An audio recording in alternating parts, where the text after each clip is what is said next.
Welcome to the Fitness Queens podcast, empowering your mind and sculpting your body. Join your hosts, multiple fitness world champions, Alicia and Stephanie McHugh, as we explore all things female health, training, competing, mindset, and living the fitness life every day. Hi, everybody, and welcome back to the very first episode post-Christmas of We Fitness Queens with my beautiful after the new year. co-hosts.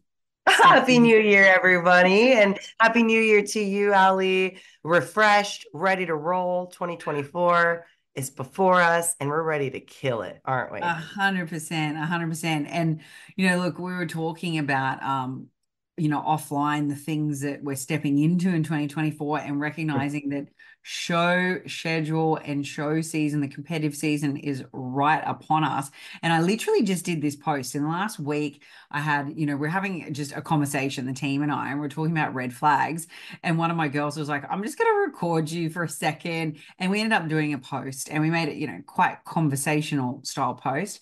And it got a lot Love that. had a lot of comments and a lot of inboxes from it. And, it made me kind of go, hey, Steph, I think we should probably, let's kick off the year with this, because it is such an important topic about the fact that, just because you decide you want to compete doesn't mean that then you go hit the ground running with a 12-week cut and get on stage. There is so much more to it. Did you just say 12-week cut? Oh, what? They're just going in straight to just a prep. A common misconception, yeah. And so and we were talking about this because we obviously see this a lot in our client base with conversations, moments in conversations that are being raised where you're like, oh, you are so far from being able to actually start a prep process now that we need to actually revisit and take 4 or 5 steps backwards and set these things up first. And, we were just chatting about it, Steph, offline, relationship with food is one of the biggest things. And it's a big red flag if someone is incapable of having, a solid and healthy and balanced approach to things. There are a lot of red flags that pop up for me that are indicators that, okay, this is not right timing. This is not right season. This is not right for you right now. And that, I will then go into those conversations with clients. But on that note, Steph, what are your sort of top 5 when you go, oh my God, that is a flag? Now, man. Look, going off what you just said, because I think it is for a first-time competitor, they're thinking 12-week preps, 14-week, 16-week preps, or heck, I've even heard as crazy as 8 weeks for some people. Like, I want to do a show. I want to do an 8-week prep or a 6-week prep. And I'm like looking crazy. Like, you competed before? I think that's like my number one question first. Because if it's a seasoned competitor, different story. Like if you have maybe sufficient muscle mass, which is really my number one. Like, I think anyone that goes into a show has to, number one, have sufficient muscle mass to even lean out properly. If you don't have that foundation, the layers underneath the body fat to actually say, hey, I'm going to peel back these layers and see what I got under there, which is essentially what this process is, guys. Like if you haven't already built, some solid foundation, maybe some years underneath your belt of strength training. And hear me out, because strength training is the biggest portion here. I've had athletes, and I say athletes because they have maybe been more cardiovascular endurance athletes that have came and they wanted to do a show. And it's like, man, like you're great at cardio, you're great at agility, you're great at explosiveness, but you don't have the power for strength and you don't have sufficient muscle mass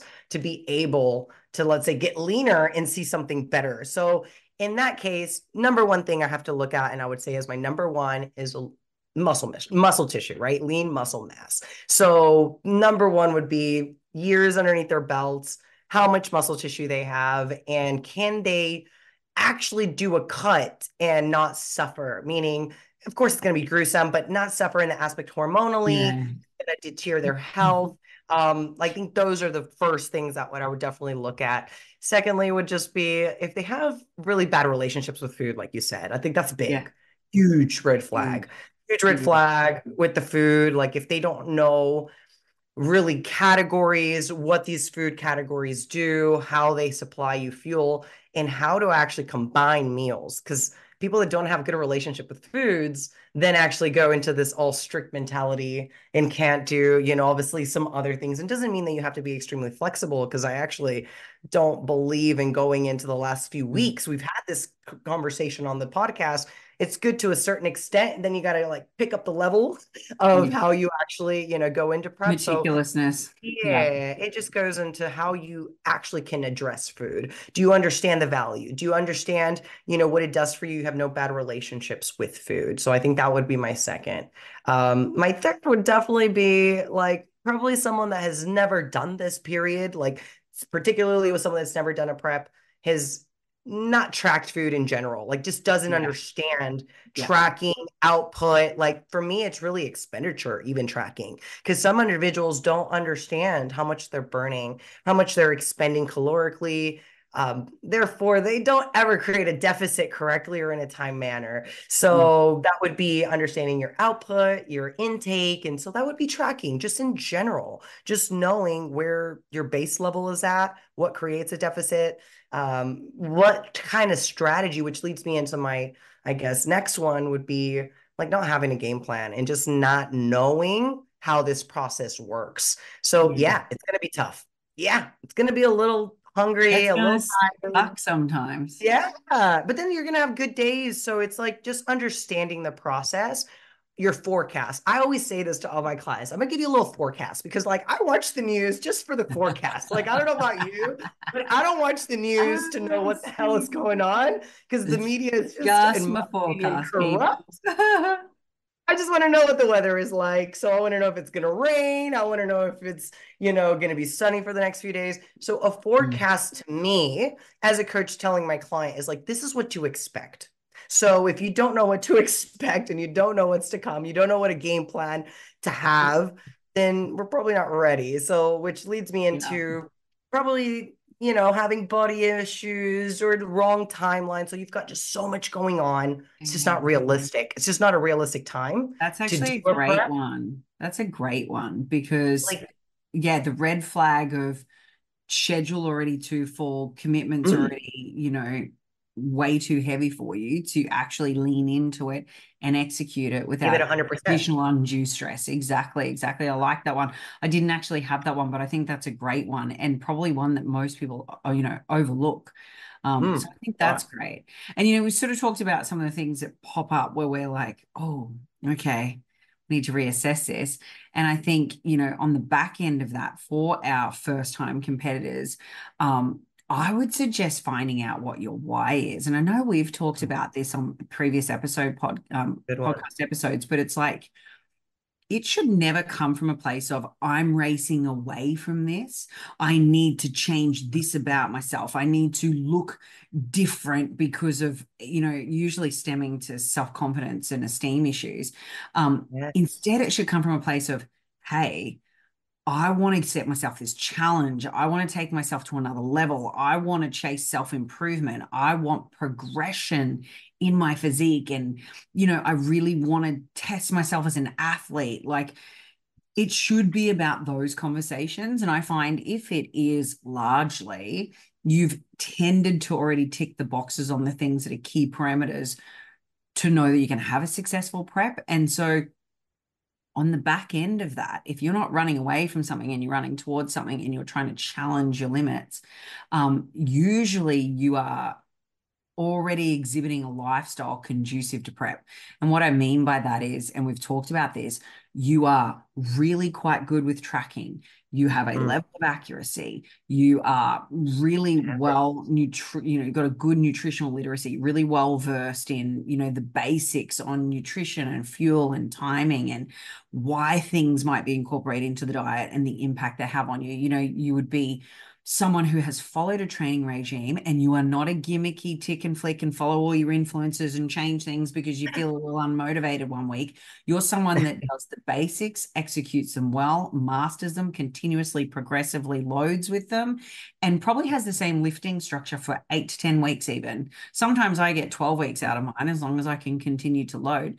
But the point being, It's not about chasing or avoiding monotony, and you're not looking for something to constantly spice things up. What you're doing is you're embedding yourself in the process of getting better at something, like absolutely Self-improvement. mastering something over a period of time and continuously week in, week out, session in, session out, looking to improve on the last session. It's that mentality. So you would be exhibiting that. You would also be someone who's already implemented a pretty substantial build phase, like where you are like, I'm here, I'm trying to grow, I want to get strong, I want to change my shape and my physique. I'm not stressed about staying the same weight, gaining a little weight and not losing weight. I'm not looking to shrink.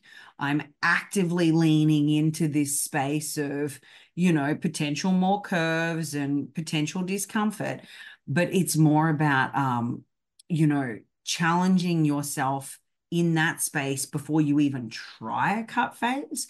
And to be fair, you should also have already done a cut phase at some point. You should know the feeling of dieting. You should have experienced it. You should, be able to sit with the discomfort of hunger and be able to work through the process of a specific defined period of time where your focus is on then not growing, but instead actually dropping a little bit. And I guess the question I always say to people is, when you do these things, did you even enjoy it? Because if you went through that process and you physically, violently, vehemently hated it, then I would say this sport's not for you and you probably shouldn't practice. Oh, yeah, Like, that's actually a really good, you know what I mean? I guess, perspective too. Because, and look, I'm really taking in everything you said because I love all those notes that you touched on.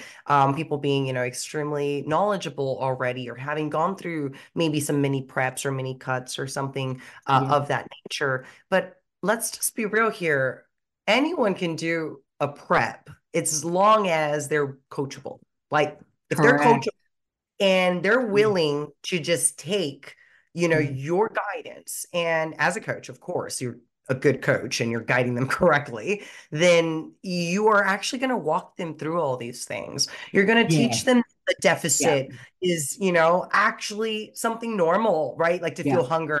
This is what's going to And come out of this. I think So, probably where we'll go with that conversation too, Steph, and you'll agree with me, is that it's not something where all of a sudden you decide, hey, I'm going to go hire a coach and 12 weeks from now I'm on stage. It should be, I'm going to hire a coach and I'm going to learn the things that we've just yes, discussed, and they're going to help me set yes. myself up for success.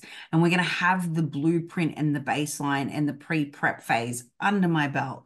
They're going to actually be able to talk me through what to expect. And in Steph's case, give you the forecast. They're going to give you the negatives as well. Like, we talk about these things all the time. A prep process is something that it is not easy and it is not for everyone. There's a reason not everyone does it. There's also a reason why there's only a very small handful of people that are ever at the top, because the level of sacrifice, the things you're going to experience that include, energy drops, libido drops, social event sacrificing, A lot of sacrifices. your perception of what lean is completely flipped on its head, because what you thought Body was lean dysmorphia is is like, real, you guys. correct.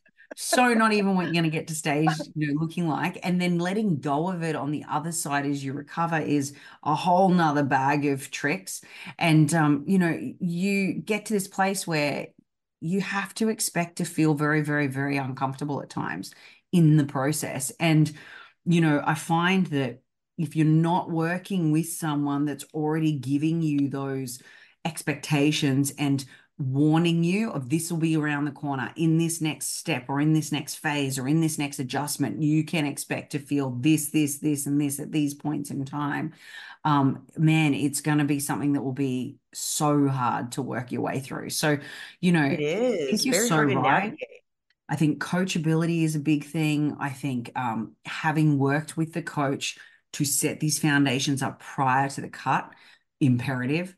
And then I think, when you're working yourself up for this, it's understanding that it's the physical and the metabolic foundations that have to be, established before you even go into a cut phase. So if I'm talking to an athlete and I know that they are still not yet niggle-free, injury-free, they're still not yet mastered some of their main big lifts, we're still not progressing in the physique, even in an off season with them undertaking, maintenance and surplus calories, then it's still not the right time yet, and we still probably need a slightly longer phase, because without building that foundation and that quality metabolic muscle tissue, when we cut, what are we going to reveal? Either no change or improvement on the last physique, last stage, soft tissue, or I hate using the word skinny fat, I but don't. I honestly, that's the best way to refer to it, thing. Allie. Though, like that It's a really is the thing. thing.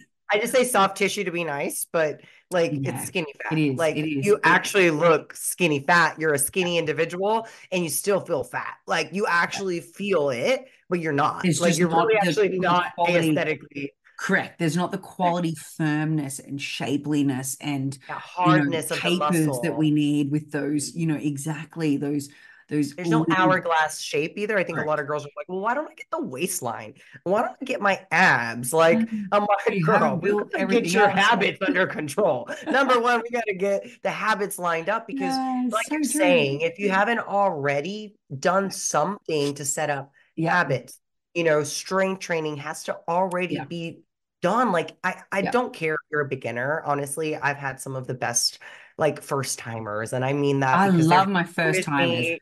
They've but never done anything like yeah. at all. They like never really even touched weights before. And they're like, but I want to compete one day. And you know what? Like we'll go through a full-on year of adding some good lean mass onto their Yeah. frame.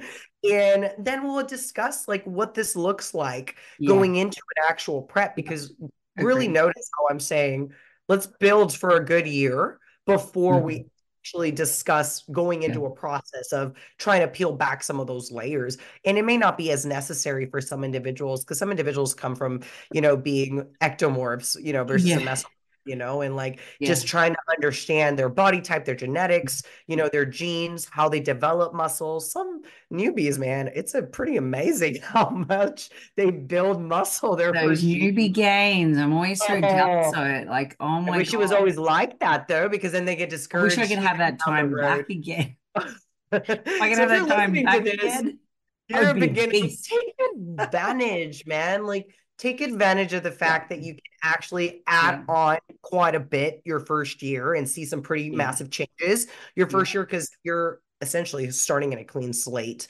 Yeah. It's just our, everyday activities, our needs that requires our movement and things that, we have, doing. So now it's about converting that energy and the fuel you're actually intaking into a different source and applying it to create muscle, which is an amazing, honestly, just result. You I get love it. addicted I to the love the process. process of off Oh, season. I love working with my pros where we're building that next level pro physique, because, the mhm. process of how we approach, the check-ins through to the performance mechanisms, through to the data analysis, like it's, to me, That is so so much more fun. fun than just peeling back layers. Like it really is, because you are Oh, yes. actually like the Picasso painting your, masterpiece. Like it's so cool.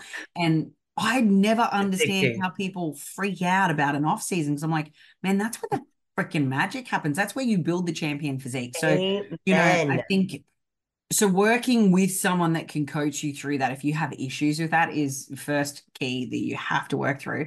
Um, but this made me actually think of a situation with a client where we talked a little bit about first timers, and the fact that they're very new and they have no idea about what the process looks like, to spell it out for all of you.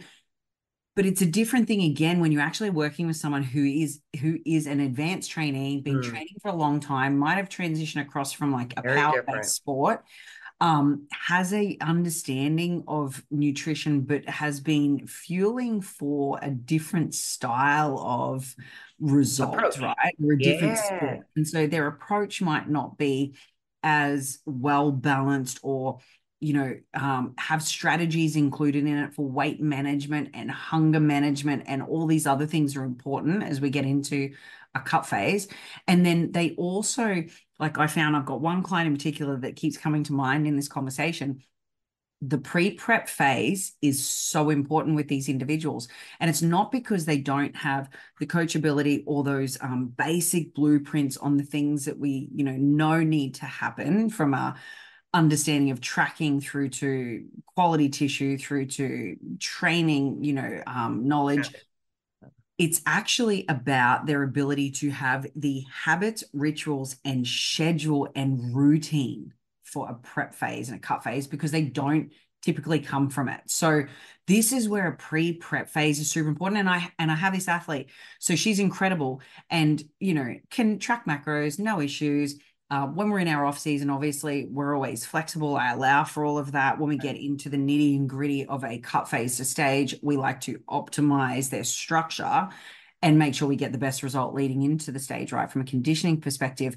And we had these conversations because she had a surgery leading into the start of a prep that we already had to manage, which meant we probably, after a DEXA scan, needed to drop body fat percentage a slight bit in order to go into the surgery, recover from the surgery, and then be in a good position, in that 10 to 20% from stage weight starting point, right?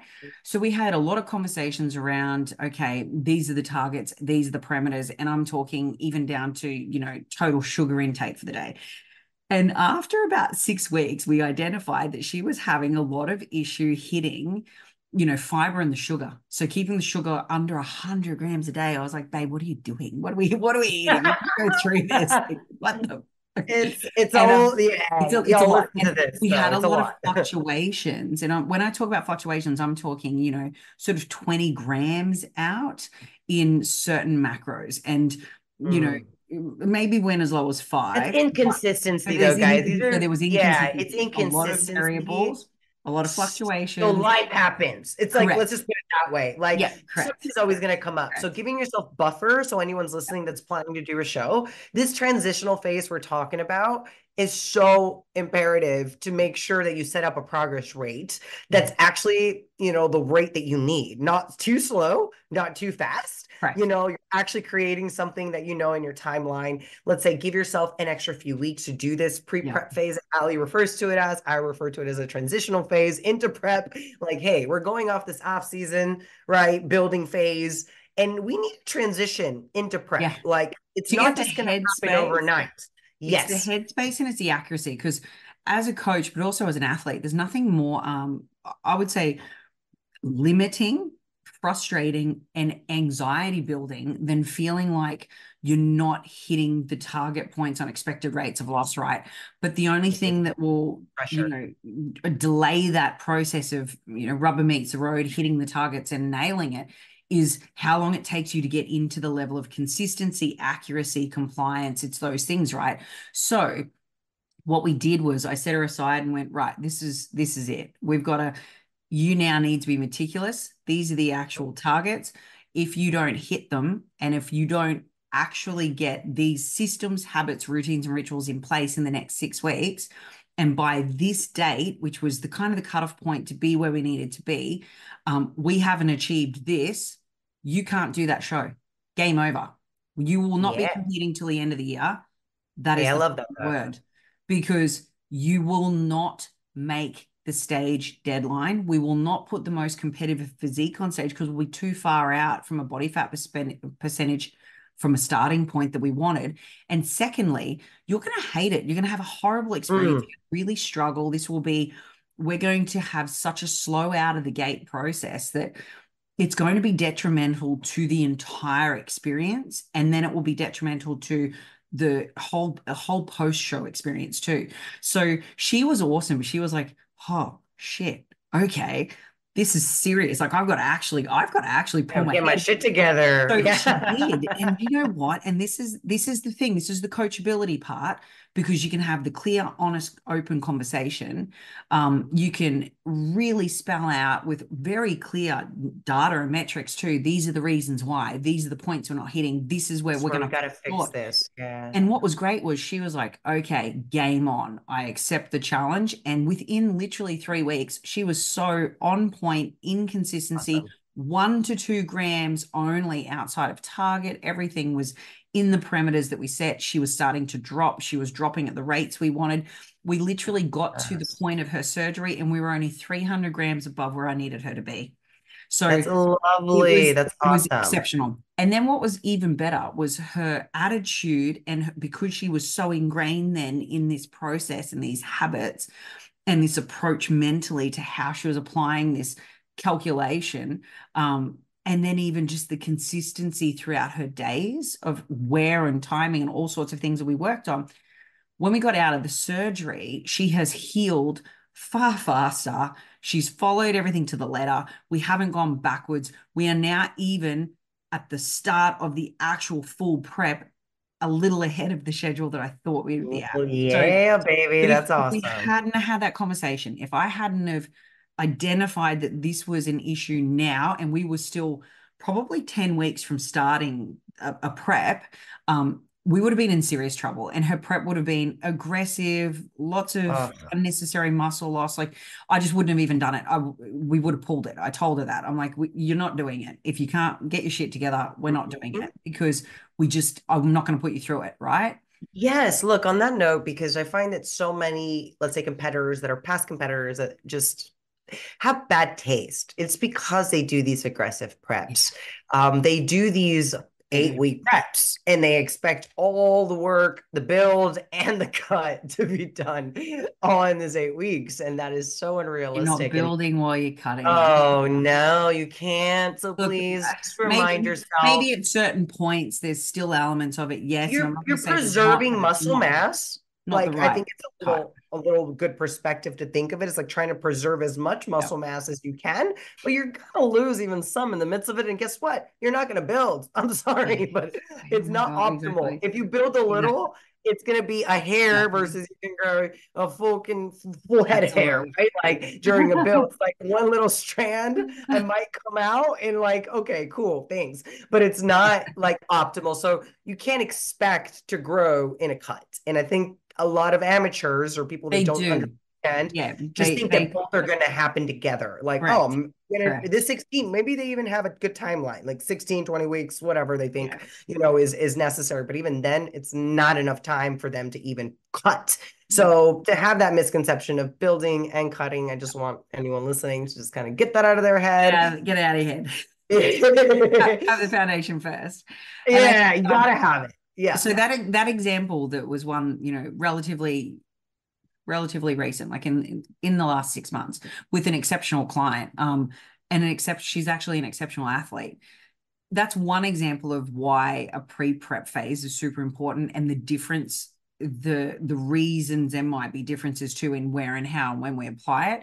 But to give someone here listening to this that has no idea what a pre-prep phase is and has never done one and has never been exposed to it, the concept is that it's usually like a solid block of time, and depending upon, some of the variables we talked about, so your knowledge and where you sit as a beginner or an intermediate or an advanced trainee, and all of those factors will dictate how long this process might be. And for some people, it might be as short as 4 weeks and you're into the zone, you've got the set, you're in the flow, everything is optimized and you're ready to go. But for others, it might take 12 weeks. It might take 3 to 4 months of a pre-prep phase to get you to a point where mentally you're dialed in, schedule-wise, it's locked and loaded. You have the ability to say no to people and to set boundaries without any guilt. You have prioritized your values and your deadlines as something that's key of importance to you, and you act on that and you act according to that. It is literally the time where a competitor is put into the best possible starting point prior to the competitive season. So it's where, as we talked about, we're embedding the habits, we're looking at the daily rituals, we're looking at the routines and the variables that are going to prime you to do a cut without it being something that absolutely destroys you, or where you ruin the first 8 weeks trying to get it right and then wonder why the remaining 12 to 16 isn't enough time, and you don't come to stage looking properly. You look like you're still maybe 4 to 6 weeks out. It's because you didn't start right, not from day one, hitting the pavement and pounding. So what does this even include if we're talking about this phase, for people that aren't sure? One of the things that we always look at is identification of body composition. So where do we actually sit? Where are we sitting? We always have our, team do like a DEXA scan, which is, more your gold standard. Here, if it's not for my USA listeners, in-body scans are pretty much like what your normal DEXA scan would look like here. DEXA scan is going to be a little bit more informative. It's going to give you a little bit more, of course, detail, but an in-body is a little more common here in the States. And people are more accessible to that. They're more accessible, and they're also way cheaper. So whatever your data point is, you just use the same data point for consistency, guys. If that's what you're going to roll with, then you roll with that, and you use that as just a trending analysis. But the primary component and reason for doing that initial assessment is, well, how much do I actually even have to lose? Like, am I even where I need to be for a cut phase? Because that determines when the cut phase starts, but it also determines, am I even in the right space now? And do we need to do this pre-prep maybe at the right and appropriate time? Because the last thing you want to do, if a pre-prep phase includes a cut, you don't want to do a cut and then go straight from a cut into a cut, because you got nowhere to go. And there's all these down regulation and adaptations that occur that you want to try to avoid. So you kind of have to position the pre-prep phase far enough out that you could then come back to maintenance, have a little bit of a time period between the maintenance and then the actual cut, right? So you've got to determine, am I 10 to 20% body weight from my stage weight right now? Because if not, I've got some work to do, right? And just to piggyback on what you just commented, because I find that there's just, of course, two different spectrums. We've got probably the majority of people that are falling underneath the category that you're referring to, that they need to lose body fat. They need to lose more than actually gain. But we've had that, percentage of people that actually are opposite, right? They actually need to gain more mass, gain more fat, gain in every aspect. Because I have some of my girls, and I'm like, girl, I gotta get you to eat. I gotta get you to eat more. I gotta get you to like build up your metabolism so then we can train and then start. So my next different on, I guess, it's certain so true, individuals. It's so true though. And that'd be my next point, which is realistically, right? And the reason that we would be having that conversation about whether or not a cut might be needed is because realistically, you should have already been in a build phase for 12 months or close to before you even start a cut. So you're listening to this, people turn the volume up. You should not be cutting for an entire year, then expect to do a cut to stage. You should have been building, sitting at maintenance, and accurately tracking and focusing on nutrition quality, and focus on fueling for performance, and focus on nurturing the development of your physique. So when you cut the layers back, like Steph talked about at the very start, when you cut the layers back, you have the physique you need to be competitive on stage, but also you have health markers still sitting in a relatively good place, because we'll talk about this as well, whether you like it or not. This sport is one that is going to drive your health markers down, even with the best laid plans and even with the best approach. You are not able to avoid it completely, because we are literally starving ourselves on purpose. Okay, like we're retarded, but it's not a normal sport to do this, and it's not healthy to do it for years on end. So if you're maybe a competitor that's listening and has FOMO and it's like, no, but I gotta do a prep. Like, you're just always having that FOMO to just be in prep. And I've seen these individuals, and I'm sure you have too, Ali. I've 100% crazy enough to just always be dieted down, and they show to show. Yeah, like just doing back-to-back shows and being in a deficit year-round. It's just the way they love to be stressed out and love to live. And it is not healthy, because guess what? I've seen the most is more hormonal imbalances, much more, let's say, autoimmune diseases that happen, immune system problems, like just constantly sick, injuries all the time. Like, God, so many things on end that just continue happening from staying in a deficit or in a cut. 100%. Just saying, if you did a cut for a year and then decided to do a prep, you probably need to do that build phase. Exactly. Probably not on just building and then cut. But if you, a big mistake I see people make is they will go, I'm only going to hire a coach at the very end when I need to do the cut. Yeah, okay. So Makes me laugh Again, because all of the so things we common. just talked about are a problem because the They best don't have the athletes foundation. and the best competitors and the ones that do the best actually work with someone all year round. And champions do that. I mean, I know I have always worked with people all year round Oh, in some year. capacity at some point on my journey. So for me, largely a lot of it has been around like the rehabilitative process with injuries and stuff. But then I have 100% had great mentors in the space that I practice and niche in, which is, surrounding the food and the prep process itself. So if you fail to do that and you fail to still be coachable all year round in the time that actually matters, which is not the cut to stage, but the time from post stage through to the start of the cut, that's what matters most. And if you are not working with someone in that time with a little bit of structure, strategy, purpose, and education, I'm sorry, but you're just missing out on so much You're competitive half-assing. capacity, but I'm also sorry, health. but Yeah, and also it's a health. half-ass. So we're going to go and we're going to segue from the things that Steph just talked about, which is the other person that needs to put size on. So we're going to talk about that because that's going to take us to a different route, which is you should not be competing yet because you should be doing an off season. So we'll talk about that in a minute. But to finish off you should not compete yet because we don't have the structure set up and you need a proper pre-prep phase, which means you might need to delay the season or you need to start earlier to do this pre-prep phase. It is also about making sure and confirming that you have a very healthy relationship with food, self, and training. Because if your conversations are in any way, shape, or form, negative, self-destructive, more is more and not capable of actually looking at the process as the big picture, then that's also an issue. And then, as I said, it's the habits and the routines necessary for a successful prep. They've got to be embedded in this phase. So not winging it for the first 4 to 6 weeks and hoping you get close. It's about being on point, on target, then hitting the start of the cut. That's important. The light switch turn on. Like, because I feel Exactly. like so many athletes are waiting so long to turn the switch on. And when that switch actually turns on, everything falls into place. Like, Yep. like those habits, everything, because they know that deadline is so close. Yep. But sometimes that's just turned on too late. And like you've got to get it turned on quicker than you actually think. You do.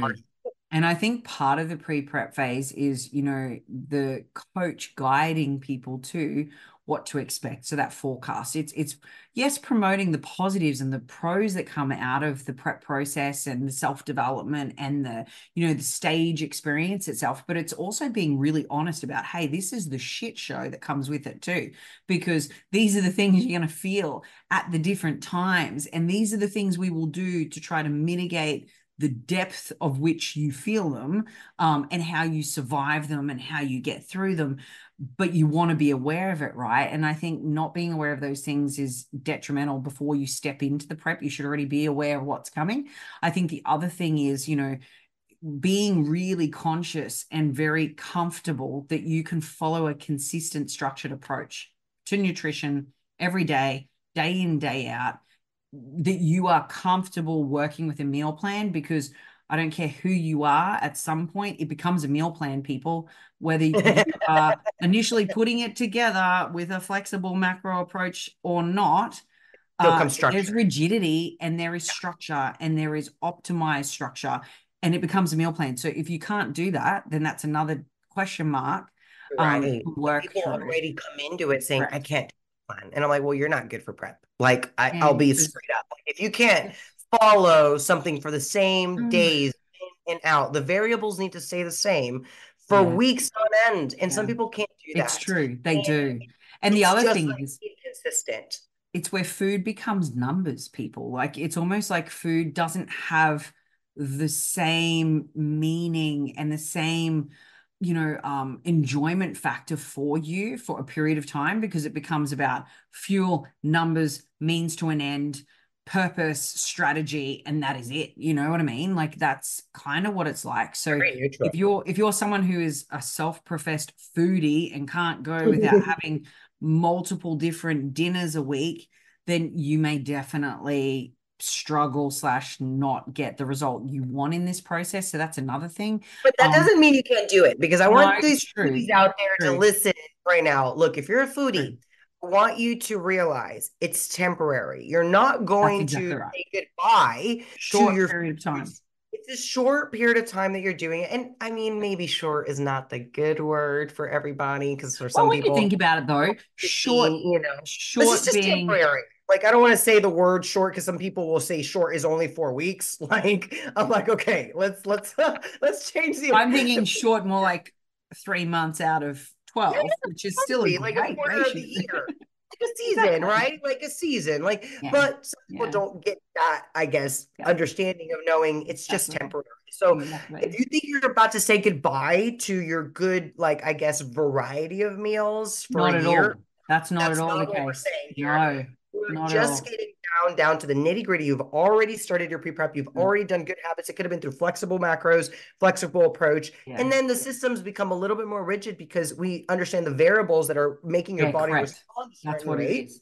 So Yeah. that way, we want to keep those variables the same. You Yeah. don't want to keep changing things weeks after weeks and just wonder, why does my body look different this week? Why do I not drop this Correct. week? And it's like, you want to create that progress rate. So if you're listening to this and you are a foodie, don't get discouraged because you think you're never going to, have a certain meal again. It's just going to be for a certain amount of time, and Temporary. you'll then be Exactly. able to reverse and implement them Exactly. in a slow manner and just get them back in. And the reverse, honestly, is more about finding Yeah. that lifestyle balance for you, which I know we've had multiple topics on reverse, and you can always go back and listen to those episodes in regards to reverse, just process and kind of what that looks like, and the struggle post show that we all Which is a kind whole of nother beast again, right? And I think yeah.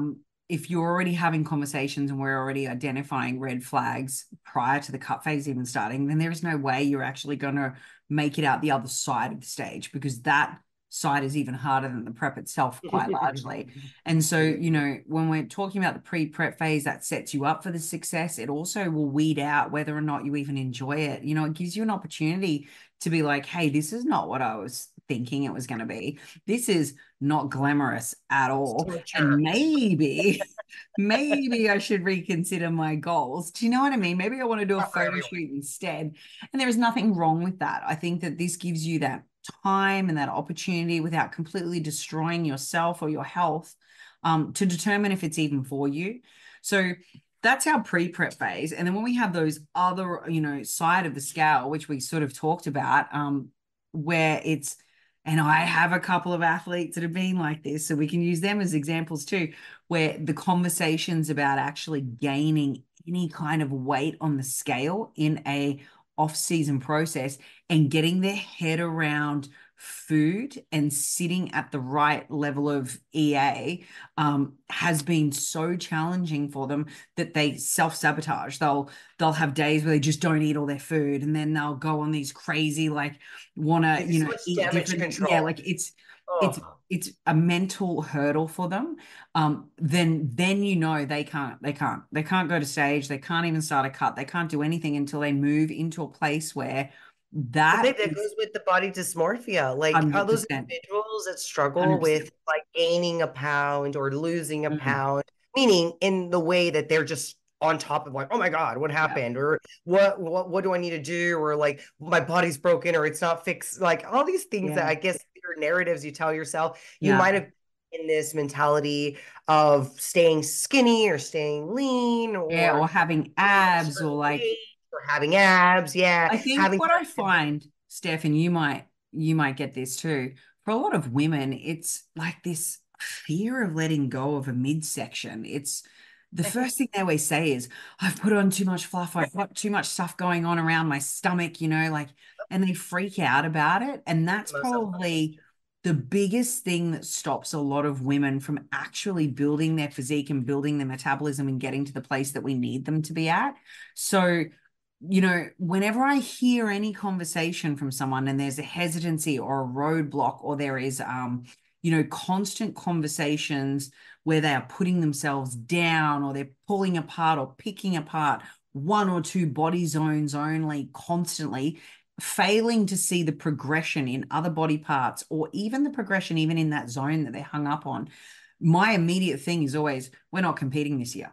We're not even touching it. Don't even consider it. It's not even on the cards. And until we can get to a place where your conversation with self is definitely more positive, and our approach to the off season is one way you are not avoiding food or gaining weight or all of those things, there is no way we can go to stage. There is just none. You're not even in a position to consider it. So when we talk about the people that, you know, might have to lose, we're talking more about the people now that are, you know, needing to go the other way and actually lean into developing and gaining and growing versus, you know, Well, just cutting. having someone that comes to you, if you're a coach listening, you're like, man, this person has potential, but they really need to have a baseline, and they're from where they're at now, it's just not sufficient. They're going to literally be like just bones whenever they drop down because they're Exactly. already so small. So really building up the frame, building out that hourglass shape, building up more legs, building up more glutes, right? Trying to actually build a Exactly. nice taper in your upper body, because that's what Yeah, I mean. all the Females are things you so, actually need for yeah, the females are so day. scared to build. I'm gonna turn manly. I'm gonna get bulky. I'm gonna get Yeah, all of these things. I'm gonna lose my abs. Like, I want yeah, you to look at the upside. You're gonna actually exactly. gain strength. You're gonna gain a booty. Let's say hooray to that. Come on, like you're gonna have 100%. the glutes, even if you don't got abs, 100%. because that's the plus Yeah, during a build. You get to say hello booty versus bye-bye abs. It's okay. Like, exactly. it's no big deal. You gotta Exactly. sacrifice something sometimes during different To seasons to be to be able to able to grow and gain. be in a position to do it as a sport, you do need to, right? And you know what? Let's come back to your word, Steph. Temporary. It's temporary. You will 100% be able to peel back layers, and you'll be way happier with what you actually unwrap if you lean into and do a proper off season, because you're not going to be just putting something on stage. I guarantee you, this is what I see happen year in, year out. You'll get someone that's adamant and they're like, nope, I'm definitely doing stage. You can't talk me out of it, blah, blah, blah. And I'm like, okay, you know what? Then fine. This is your lesson. This is your learning. It's not that we are in a bad position metabolically, but I'm going to tell you right now, you do not have enough muscle, and we're going to get to the stage and you're going to be scrawny, Real. and you're going to turn around and you're going to look at every other bitch in the lineup beside you, and you're going to be like, shit, she was right. It was You know right. what? I should have I listened. look I do not look like I can be in the top five. I am not competitive. And at first, they'll blame everyone but themselves, but eventually they do come around and admit that, hey, you know what? I did need to grow more and I probably should have listened. Um, I'd like people to listen to this episode, though, and maybe avoid that part, because you don't need to spend that money, that time, that investment, and go through that mental anguish of Sacrifice. Yeah. self-critiquing yourself and pulling yourself apart after the fact, and instead just lean into and start to work through the discomfort of the reasons why you prevent yourself from going into an off-season slash development slash growth slash building focus. Work through them instead, because they are going to be tied to some stuff that will be linked to things like self-confidence and acceptance and the relationship with self. And I think that's super important that you build through that and that you work through those elements, because once you do, you'll be an unstoppable force and you'll be very competitive in the sport. If you fail to do that, you're always going to have a limit, a ceiling on what you can present, but you're also going to potentially do some damage to yourself, both mentally and physically, So I really hope anyone listening to this has gone, okay, shit, maybe I need to take a year off, because I think that is the Probably most smart. underrated part of this process for a lot of people. They just don't want to do that part. And it is going to be the key Right. to being a winning physique, a constantly evolving physique, a competitive pro level physique, or someone who does it as a bucket list once and then regrets everything that they did along the way to get there, because they know in hindsight they could have done things better. Do you know what I mean? I do, and I agree, because I also want to make sure that anyone that's listening and hearing this, like, okay, I should take a year to build, like, I'll do that. But the biggest mistake I see people do, and you touched on this earlier, was they go into the builds maybe alone and they don't understand the efforts or what it takes to actually build muscle. And they think they're Yes. building. Like, I had actually so many people think, I'm going to go, I'm going to train on my own. I'm going to do the thing, right? Like, I'm going to build, I'm going to eat, I'm going to bulk, I'm Become going a to, beast and I'm and going to come come back and then back. you're going to prep me. Like, and then I'm going to come back for prep. So the biggest mistake I see is just doing a prep and Yeah. not actually being coached during a build. Yeah. There's so much during a build that requires coaching to Yeah. make sure you're actually adding progressive overload. You're actually making sure your body's adapting and you're Yeah. actually challenging your body to enter different phases to grow. Like I don't understand how so many individuals have gone through a build and never went through pain, meaning they never forced themselves to actually be challenged and To be go to so failure. They don't know and what go to actual failure failure and actually point be is. so Yeah. like, oh my God, I feel like a bus fucking hit me. Like I mean it. Like woken up some But they're days and I think, falling down the stairs after leg day. They can't get on the toilet. They're like, oh my God. yes. But I mean, months on end, like a good Yeah. year of doing that. But Yeah. most people will not push themselves to that degree Yeah. of failure, of actually knowing this Yeah. is where I need to be in order to grow. Exactly. So if you haven't Exactly. taken time with maybe a good coach to truly guide you through a build, then this Yeah. is probably a great time for you to take 2024 and say, I want to be competitive. I want to go Yeah. and build a great physique for 2025. Man, we're on the same boat. You can hop on Hey, the boat look, with I Ashley was just going and to say, you should I. have heard Stephanie and I talking about this on the very last episode with our intentions and where we're going and what our returns, respectively, to stages are. And neither of us are rushing. Both of us are, recognizing that we're going into build phases for the first time in quite a freaking long time and loving every concept in that process too, where and this will be really great for a lot of listeners that are on that second spectrum that we talked about, that are anguish and anxiety and fear around it. Follow both of us. I urge you to, because we will both share various aspects of our journey respectively over the next sort of 12 to 18 months. And I think it's going to be really beneficial for you because we will both talk about all of these things, the discomfort points, the when we grow out of clothes points, the two different parts of the wardrobes that we have to manage because we've got our off season and our coming into stage cupboards. Like, we will share all of these things with you. And I think when you can see that the things we've discussed on the podcast we're actually putting into action, I think it might help some of you to move past that concept of I need to be Instagram worthy all year round. Well, actually, no, you freaking don't. You need to be honest and you need to show the people that don't know enough about the sport or that might be junior in it that it takes more than just looking abs and stage lean all year round on Instagram to actually be a role model, but be a very competitive and a high level athlete in the sport. It takes way more than that. You need to be able to have moved through all the various phases, and off season should be where you spend most of your time in the year. Quite honestly. Yes. Yes, which again, if you're considering a prep and maybe you're a first timer, but you've actually been training. You've actually been training, maybe some strength training for a few years, or maybe just a year, you just started. But it's within that 12 months and you've actually, progressed. You feel like, man, I've actually grown since I first started, and you're a newbie, because I'm telling you, those newbie games, Yeah, I I'm always get impressed. jealous. I Jealous. am. I They're wish a I could get what thing. you guys get in the amount of time. Yeah. But with that being said, don't get discouraged to do a show this year. I want you to actually map out, maybe do that pre-prep and start building up the habits and Yeah. actually start doing the things that are going to set you up to have a successful prep, and making sure that you actually understand what a prep looks like. Because then Exactly. that's going to give you that forecast to know, okay, this is Exactly. what first first part of the prep will feel, the mid part of What the the prep will be foundation is. Yeah. of the prep. Yeah. And you'll actually be able to map out a good timeline. Of course, make sure that you're instilling these things day to day. Those variables get as consistent as possible as time goes on, because those variables are working for you with sleep, food, training, recovery, all the things that Exactly. matter.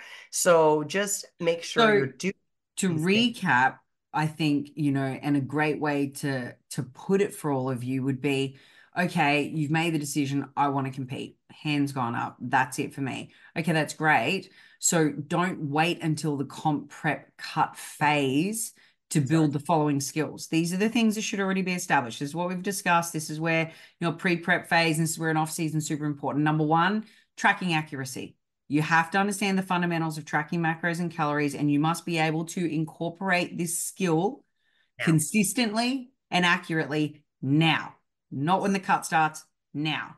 You need to be able to, when the dial needs to be turned up, turn it up and get discipline and structure around it. Number two, you need to have nutritional consistency. So being confident in your ability to prepare your food and eat according to the consistent schedule that we've discussed earlier that removes fluctuations and variables, and understanding that at some point the flexibility process, the dial goes down and you move into a meal plan structure because it is absolutely necessary at a certain point in the prep. So you need to be comfortable with knowing that and moving into it. You need a lifestyle that is conducive to the bodybuilding lifestyle. Is it ultimately something that you can sit in, be passionate about, love? Because you know what? Competing is a choice. Whether you like it or not, complain about the negatives. You chose to do it. You chose to be there. And the only time you're going to be truly successful in this sport is if you are passionate about the process. You love the challenge. You thrive in the moments that are hard. You come out of it feeling like a better version of yourself. If you're incapable of doing that, then again, sport might not be for you, but you can grow these skills as well. So I would start focusing on those. I would also think that training and body composition, so enjoying training, sticking to a very structured process that is not short and is not spicy, but instead is structured, strategic, purposeful, building the physique you need for the category you've chosen to compete in, and you're able to stick to it with progressive loading for 8 to 12 week blocks. That is what you need to be able to do. That is another skill. You also need the right level of muscle tissue. So if you haven't got it yet, recognizing that and getting into an off season, I would say communication is absolutely imperative. Setting boundaries with friends and family, having a good coaching relationship, being able to discuss, where you need to be, the pros and the cons of a prep, do the forecasts. It's understanding the journey you're about to undertake and acknowledging all of the points in it before you even step into it. And then I think the biggest thing and final thing is the expectations. What do you even expect to get from a comp prep? What is your why for doing it? Are you aware of what it's going to look like at various phases? And if you're not, then start talking to people and getting across it, because failure to have an understanding mentally and preparing a little bit mentally for those moments will make that prep process either really unenjoyable or incredibly difficult for you. So they're the sort of key skills and tips that I would give that I think are imperative before you even get to the cut phase. And I know we've touched on, a lot of these things in the podcast, but Steph, with the show season right upon us, I hope everyone listening to this has been able to go, okay, great. I recognize this, or I recognize that, or yep, shit, that's me. And has some sort of tool, resource, or understanding from the stuff we've discussed to go and do something about that, whether it's revisit their expectation on the show they had chosen and maybe change it, or if it's talk to the coach about maybe shit, we might need to do a pre-prep phase, coach, or hey, maybe, just maybe, I actually eat more food and we hit a stage in 2025 instead. I just think hopefully something has come out of listening to this for some of you.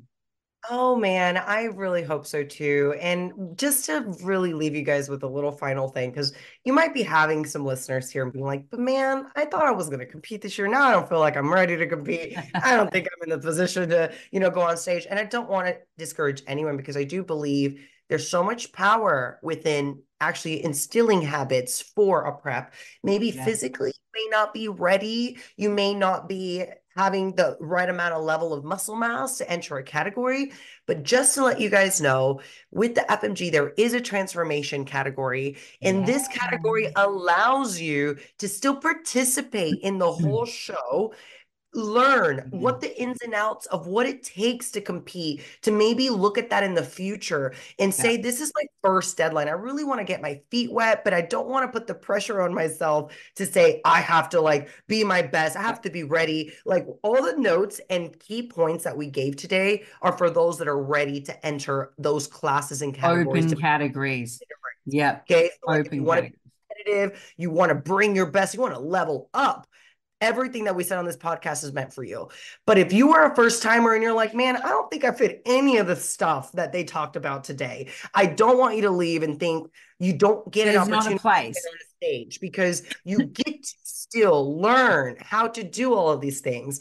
If you hire a coach that actually understands what the outcome should look like and how to walk you through this, you're going to be fun, and you're going to probably gain way more experience about how to do this properly going in, instead of a competitor for a class category that would be open or your age category. Then you're going to actually be gaining just more of the mentality of, okay, I know how the travel works. I know how the show, organization works. I know what it entails as far as attire. I know kind of where I failed during my prep, essentially to get to that deadline. Because I believe in this so powerfully. If you have a goal with a deadline, you are going to get that magnet pull you in, and you're not going to deter because you have that deadline in front of you. No matter what, you're going to make it happen. And it's not about how you look. It's about making it to that stage, because you are setting a goal for yourself to actually say, I can do this. I know I can do it. It's not about anything else, about a look. It's not about a placing. It's not about a title. It's about going and proving to yourself that you can actually follow through with the goal, with the deadline, and say, I want to learn. I just want to learn. Is this for me? Is it not for me? You might have that itch. You just kind of want to wet your feet. Please try the transformation. Exactly. And that's actually a really great point. I'm glad you raised it, because it is beautiful for that. It is about the celebration of where you are in your fitness journey at this point in time. It's not your final destination. So this is a really great way for people that, are literally in a different space where it's about losing, changing, getting to, a place that gives them a base even to prep for an open category. This is a great way to go about it. And you will actually learn where, you are in the trenches learning as you're going. So that is a great point to make. Primarily most of what we discussed was at our open category athletes, but you're right. There is by no stretch of the imagination no place for people that don't fit that just yet, because there is, and the transformation division is beautiful. We use it a lot for people that are kind of halfway there or 3/4 of the way there, to celebrate where they're at now, so that they actually still, have those achievements, because I think that is important. It's one of the things, and I'll leave it at this, because it was a very touching class for me ever since I saw the class ever. And it was my pro debut. I'll never forget this. I watched a gal in a wheelchair roll herself in a two-piece on stage. So beautiful. And I was here fearful to even just walk. I remember shaking in my freaking boots. I didn't want to go on stage. It was my pro debut. I remember I met Hattie that show. I was like, oh my God, I like freaking just met Hattie, and like she's winning this show. And she did win that show, by the way. It was her first title win in my pro debut at the time. And I was just fearful in the lineup. And I had just seen this girl in transformation go out in this wheelchair, roll her chair, do a spin, and like bring her arms up above her head, and was just so confident in the fact that she was showing her story, meaning, I don't care if I can walk. I'm in a two-piece. I freaking prepped for this. Right. I look great. This is my stage. This is my time. And I was in tears. Like, I couldn't believe that I was sitting here in my two freaking fucking heels. I'm sorry, but I was like, she can't even walk. And I'm bitching about me going on this stage right now for my pro debut. And this woman is just proved to me what it takes to just be confident in your skin. It was so inspiring. And I cannot stress, some of the best stories are going to be on that transformation category stage. So if you have a story, if there's something that has driven you that, has happened in your life, whether if it was an illness, an accident, some, obviously overweight, like just weight loss journey, there's something for you. So don't get discouraged. Keep on building these habits. I hope that all the tips for, of course, competitors that are already in prep or want to start a prep or looking to compete, took some good takeaways, but also those that haven't ever competed and want to maybe compete. This instilled an inspiration to maybe test out the transformation and you didn't know about it. So definitely look at the FMG shows. They are released with their website. There's a new website. You guys can go and check it out and just see the criteria. It looks so beautiful the way they already have everything laid out. Yeah, so 100%. Learn a little bit more and just keep on listening to Ellie, and I will bring you guys more information 100%. as this new year, unravels. But I'm blessed to have you, Allie. I'm blessed to have all of you. Thank you guys for likewise. And I hope that everyone got something out of today. And if you have friends or family or anyone that's talking about competing, looking at competing in a process at the moment, and you listen to some of what we said and it resonates, please share it with them. Please, send us comments, send us experiences. We love seeing them, reading them. We acknowledge all of you. And we are so grateful for all of you. And if you have any questions too, reach out, because we're always happy to help and happy to tell you if we think maybe you should be considering one of these other options before a stage. But until next week, I will look forward to seeing you all then. Steph, Happy New Year. Happy New Year to you guys and you, Allie. And until next time, take care. Bye.